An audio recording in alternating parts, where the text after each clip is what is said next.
Hello and welcome to the Temple of Tomes with your host, Indie Comics Jones. Today is April 28th, 2021, and this is actually episode 280.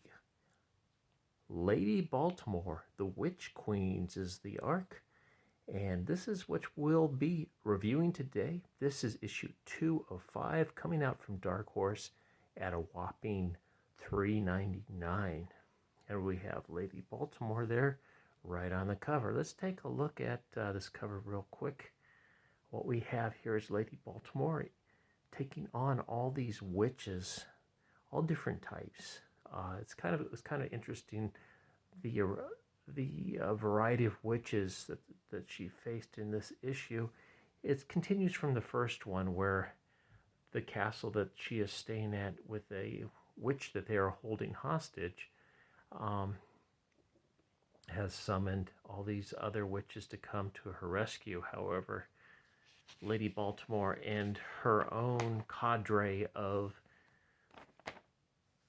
associates is able to take them down, and we'll see that in just a moment. But we're going to talk about who worked on this first. We have Mike Mignola as the writer, with Christopher Golden. Art is by Bridget Connell. Colors were by Michelle Matson, letters by Clem Robbins, and cover art is by Abigail Larson. And let's take a quick look at that cover again. It's okay. I mean, this is a silhouette of one of the flying witches, and you see some crazy tree in the background there. So let's get into this a little bit. Like I said, it picks up right where it left off. We got at the castle there's a guy running up to sound the alarm that the witches are attacking, and he gets attacked by one of these flying witch creatures. He's able to shoot it, and it hits the bell, I guess. So this has got a lot of good action in it, though. We see machine guns, we see axes, just all kinds of neat stuff. This is actually, I think, a better book than the first issue. With the first issue, I wasn't sure if I was going to continue on, but I'm glad I did. We get a look at one of the witches here. It's grabbed Father Rigo, who Lady Baltimore doesn't really want to be around, but they're working together. They're trying to create something. And here's the witch, Elena, that they captured earlier on, that has kind of summoned these other witches. Sorry about the glare there. You can see she's kind of got this weird mouth thing going on. It's kind of a creepy thing, and she's actually kind of mesmerizing this guy here that's guarding her. So just about the time things are going really bad for this guy, Imogen, who is the witch that Lady Baltimore has befriended and seems to be maybe even having a relationship with, comes in and is able to subdue the Wicked Witch by using her own magic spells.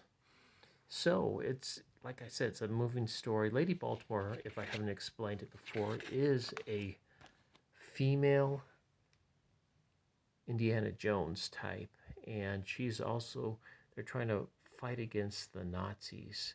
They found out there's another group that's working with the Nazis called Hexenkorps, and we'll see their symbol in a little bit. I'm just showing you some of the action that takes place. It's just this cool fight where they're using every kind of weapon they can.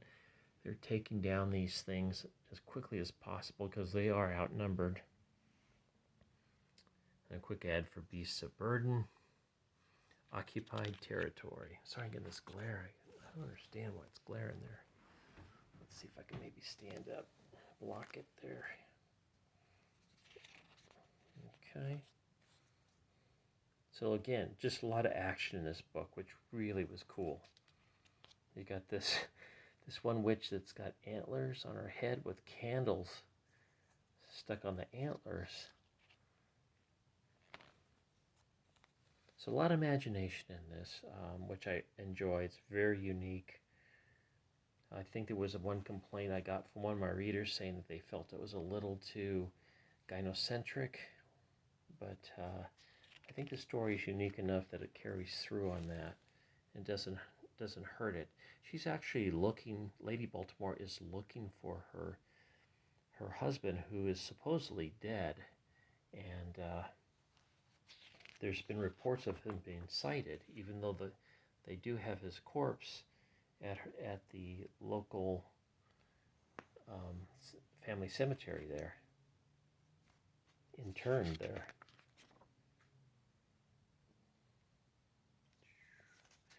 So they decide that once they've put down the witches' rebellion, they decide that they are going to, here's this guy coming through a portal to join them. They're going to fly back to Europe and take on the Hexenkorps. So they get in this plane, they're going, and you get a little bit of what the Hexenkorps presentation looks like here, saying the witches would never go to this area until the Hexenkorps showed up, and now you see the witches congregating up there. So just as things are going pretty good, suddenly these fire locusts come out of the sky and they actually catch the plane on fire, and this is where we leave it, to be continued, with the plane going down in flames, everybody hanging on for dear life there. And I believe her name is Florence Baltimore, I think that's what her name is. She's hanging off the door, just barely. So it is a recommend. It does get the Indie Comics Jones Good excavating seal of approval. So let's take a look to see what else is going on with Dark Horse. Sex, Drugs, and Giant Monsters. Jenny Zero, a new hero for a new decade. And see who's working on that. I'm not sure when that's coming out. The Water is Rising in Post York. I guess that's a disaster comic, maybe. All right. Finally, Orphan and the Five Beasts. Give you a good look at that. I'll have my studio back. I'm actually in California right now, so I'll have my studio videos coming back just next week sometime. All right, so that does it for this. Thanks for stopping by. Please subscribe, please like, please leave comments. We'll see you next time at the Temple of Tomes. As always, this is Indie Comics Jones bidding you adieu.